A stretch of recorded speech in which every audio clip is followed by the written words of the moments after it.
ரசிக்கிறவங்க பாருங்கள், பார்க்குறவங்க நம்ம சேனலை மறக்காமல் ஒரு சப்ஸ்கிரைப் பண்ணுங்கள். இன்றைக்கி பார்த்திங்கன்னா மில் மேக்கர் பிரியாணி தான் நம்ம செய்ய போகிறோம். அதுக்கான இன்க்ரீடியன்ஸ் தான் நம்ம எடுத்து வச்சுருக்கோம். பெரிய ஆனியன் 2 எடுத்து வச்சுருக்கோம், பச்சை மிளகா 2 எடுத்து வச்சுருக்கோம்.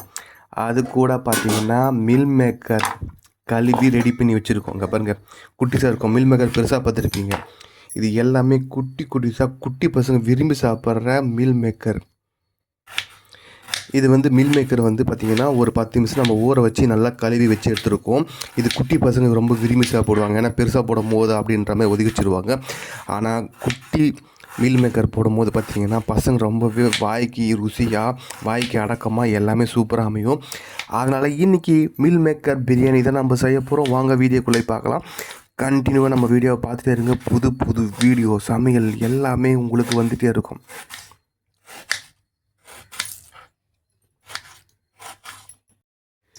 மில் மேக்கர் பிரியாணி ரெடி ஆகிடுச்சு. இங்கே பாருங்கள், நம்ம குக்கர் வச்சு குக்கரில் கடலெண்ணெய் ஊற்றியாச்சு. கடலெண்ணெய் கூட பசு நெய், மாட்டுப்பால் பசு நெய், சுத்தமான நாட்டுப்பால் பசு நெய் அதை நம்ம போட்டிருக்கோம்.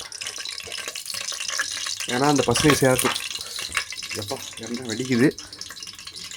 பசு நெய் போடும்போது பசங்களுக்கு அந்த காரம் தெரியாமல் இருக்கிறதுக்காக, அந்த டேஸ்ட்டுக்காக, பசங்களுக்காக சாப்பிட்றதுக்கு சூப்பராக இருக்கும். அதனால் இந்த பசு நெய் நம்ம சேர்த்துக்கிறோம். முக்கியமாக பிரியாணிக்கு என்ன வேணும்? புதினா. அந்த புதினாவும் ரெடியாக இருக்குது. ஓகே, இதை பாருங்கள், மசாலா நம்ம வீட்டிலே இருக்கிற ஹோம்மேட் மசாலா.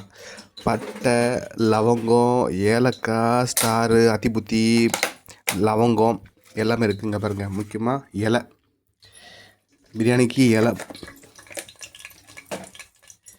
இப்போ இந்த மசாலாவோடு நம்ம போட்டு பிரியாணிக்கு செய்யும் போது அந்த வாசனை, அந்த ஜீரண சக்தி, அந்த அரோமா எல்லாமே இதில் கிடைக்கும். எவ்வளோ தேவையோ அவ்வளோ மட்டும் போட்டுக்கலாம்.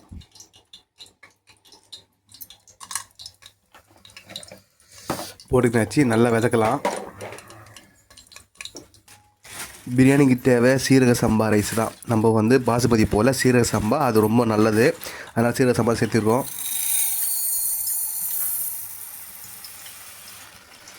சீரக சம்பா அரிசி நம்ம இந்த டைம் செய்யும் போது கழுவி அலசி வச்சுக்கலாம் ரெடியாக.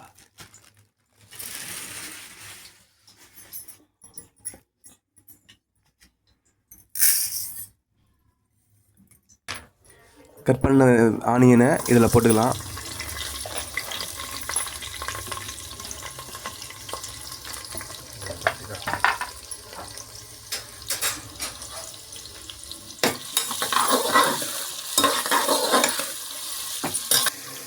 கழுவி வச்ச புதினாவும் சேர்த்துக்கலாம்.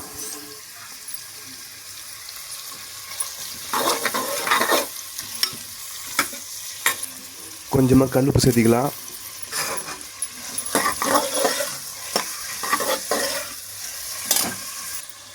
ரெண்டு தக்காளி எடுத்து கட் பண்ணிக்கலாம்.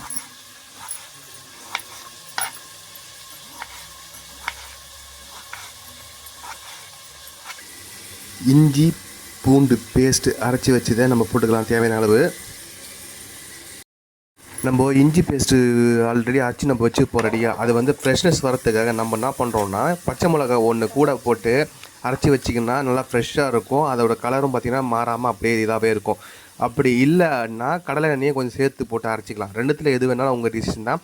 அது அரைக்கும் போது பார்த்திங்கன்னா ஃப்ரெஷ்ஷாகவே அதோட கலரு, அதோட இது மாறாமல் அப்படியே இருக்கும். இப்போ நம்ம பச்சை மிளகா போட்டு அரைச்சி வச்சுருக்கோம். அதோட இது பார்த்திங்கன்னா அப்படியே இருக்குது. அது தேவையான அளவு போட்டுக்கலாம்.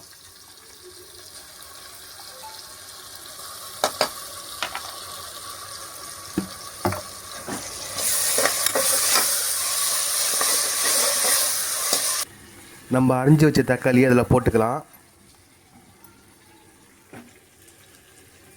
தக்காளியை போட்டுக்கலாம்.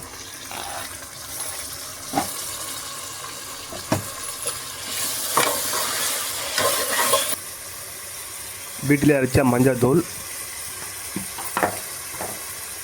வீட்டிலே அரைச்சி ரெடி பண்ண மிளகாத்தூள், சில்லி பவுடர்,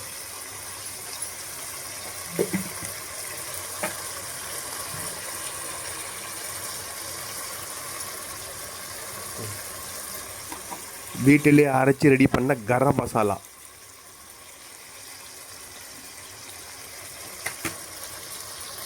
எல்லாமே வீட்டில் செஞ்சது, ஹோம்மேட் மசாலா. அதனால் வந்து பசங்களுக்கு சாப்பிட்றதுக்கும் வயிற்றுக்கும் ஒன்றுமே பண்ணாது, சூப்பராக இருக்கும்.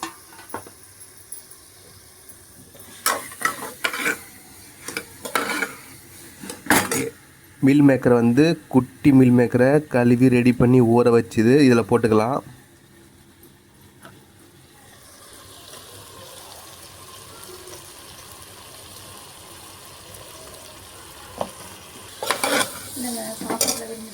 இங்கே பாருங்கள், எல்லாம் போட்டு மசாலாவோட மீல் மேக்கர் போடும்போது சூப்பரான ஒரு மீல் மேக்கர் பிரியாணி ரெடி.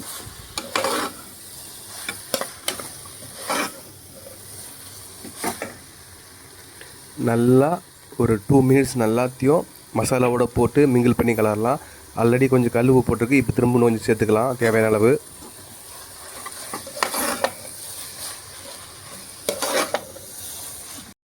எல்லாமே நல்லா மசாலா நல்லா கலரி எல்லாமே பதமாக எல்லாமே பக்காவாக ரெடி ஆகிடுச்சு. இதுக்கப்புறம் நம்ம ஊற வச்ச சீரக சம்பா அரிசியை போட்டுக்கலாம். அங்கே பாருங்கள் எந்த அளவுக்கு கொதி வருது பாருங்கள். அந்த மில்க் மேக்கர் எப்படி சூப்பராக அழகாக இதாகிட்டுருக்கு பாருங்கள். குக்கிங்கு சாப்பிடும் போது டேஸ்ட்டாக இருக்கும். அந்த வாய்க்கு கரெக்டாக சைஸான பதத்தில்.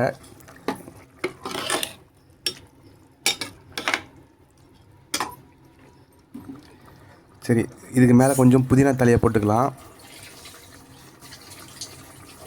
புதினா தலையை போட்டுட்டு அதுக்கப்புறம் குக்கரை போட்டு விசில் விட்டு வேக வைக்க வேண்டியது தான்.